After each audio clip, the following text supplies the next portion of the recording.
Telugu cinema పరిశ్రమలో దాసరి నారాయణరావు చేసినన్ని ప్రయోగాలు మరొకరు చేసి ఉండరేమో. మొట్టమొదట చిన్న చిత్రాలు అంటే కథా చిత్రాలు, ఇమేజ్ లేనటువంటి నటీనటులతో ఎన్నో సినిమాలు తీశాడు. అదేవిధంగా పెద్ద హీరోలతో పెద్ద హీరోయిన్లతో కూడా కమర్షియల్ హిట్స్ సాధించాడు. ఇక అవి కాకుండా ఆర్బిట్ చిత్రాలంటూ నీడ ఇలా అనేక రకాల ప్రయోగాలు చేస్తూ వెళ్ళారు.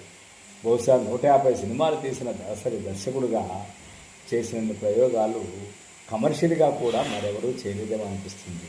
అటు కమర్షియల్గాను అటు ఫ్యామిలీ పరంగాను అద్భుతమైన సినిమాలు తీసిన దాసరి గారు ఆరోగ్య విషయంలో కొంత జాగ్రత్త వహించుంటే ఇంకా బహుశా కొన్ని మంచి సినిమాలు ఇచ్చుండేవేమో అంటారు. కానీ ఆయనైతే మాత్రము లాస్ట్ మూమెంట్లో ఒక హిట్ కోసము బాగా వేచి చూసి వీలు కాకుండా ఫ్లాపులతోనే తన కెరీర్ ముగించాడు అనిపిస్తుంది.